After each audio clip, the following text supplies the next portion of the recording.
കേരള സർവകലാശാല രജിസ്ട്രാറുടെ സ്ഥലം മാറ്റത്തോടെ വെട്ടിലായത് SFIയും ഇടത് സിൻഡിക്കേറ്റ് അംഗങ്ങളുമാണ്. ഡോക്ടർ KS അനിൽകുമാറിന് വേണ്ടി പ്രതിഷേധിച്ചതിൽ 7 കേസുകളാണ് SFI പ്രവർത്തകർക്കെതിരെ മാത്രം എടുത്തിട്ടുള്ളത്. രജിസ്ട്രാർക്ക് വേണ്ടി നിരന്തരം വാദിക്കുകയും ഹൈക്കോടതിയിൽ പോവുകയും ചെയ്ത ഇടത് സിൻഡിക്കേറ്റ് അംഗങ്ങൾ പോലും അറിയാതെയാണ് അദ്ദേഹം മാതൃസ്ഥാപനത്തിലേക്ക് മടങ്ങിയത്.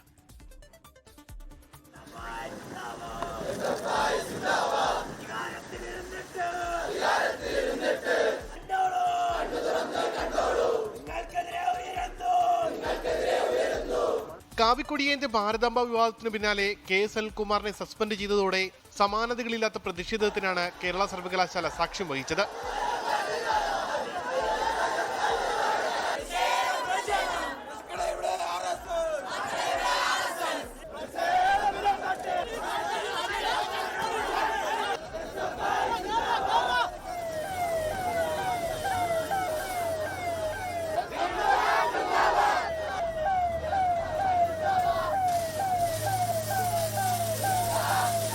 നിരന്തരം സംഘർഷങ്ങൾ, പ്രതിഷേധങ്ങൾ, പോലീസ് കേസ്.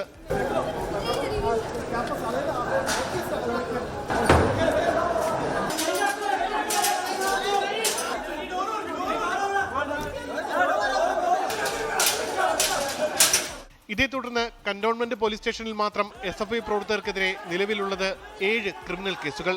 പൊതുമുതൽ നശിപ്പിച്ചതിന് 5 ദിവസം റിമാൻഡിൽ കഴിയുകയും ചെയ്തു SFI പ്രവർത്തകർ.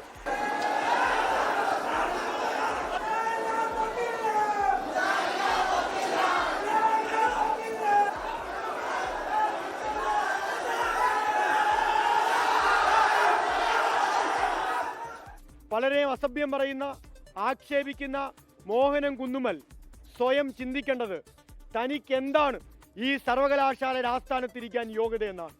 ഒരു യോഗ്യതയുമില്ലാതെ സംഘപരിവാരത്തിന്റെ കാല് തിരുമുന്നു എന്ന ഒറ്റ കാരണത്താൽ സർവകലാശാലയുടെ തലപ്പത്തേക്ക് കയറിയിരിക്കുന്ന ഇയാളാണ് ഈ സർവകലാശാല ഭരണത്തെ താറുമാറാക്കുന്നത്. ഇടതുപക്ഷ നയങ്ങളെ തകർക്കാൻ, ഇടതുപക്ഷത്തിന്റെ പുരോഗമന വിദ്യാഭ്യാസ ഭാഗത്ത് തകർക്കാൻ ഇവിടുത്തെ എല്ലാ പിന്തിരിപ്പന്മാരും അരാഷ്ട്രീയവാദികളും മൂരാക്ഷികളും വർഗീയവാദികളും കൂടെ ചേരുന്ന കാഴ്ചയാണ് ഇവിടെ നാം കണ്ടുകൊണ്ടിരിക്കുന്നത്. ഇടത് സിൻഡിക്കേറ്റ് അംഗങ്ങൾ പൂർണ്ണമായും യോഗങ്ങളിൽ ഡോക്ടർ KS അനിൽകുമാറിന് വേണ്ടി വാദിച്ചിരുന്നു.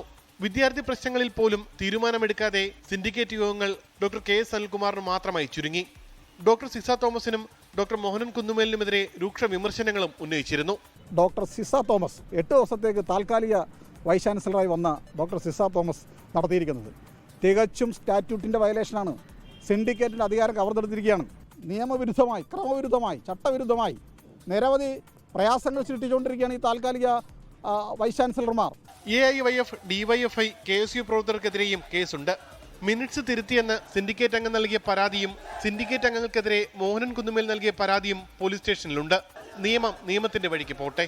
കേരള സർവകലാശാലയിൽ ഇനി സ്ഥിരം VC ആയും രജിസ്ട്രാറായും ഗവർണറുടെ നോമിനി കൂടി വരുമോ എന്നാണ് അറിയേണ്ടത്. ഉമേഷ് ബാലകൃഷ്ണൻ, 24 തിരുവനന്തപുരം.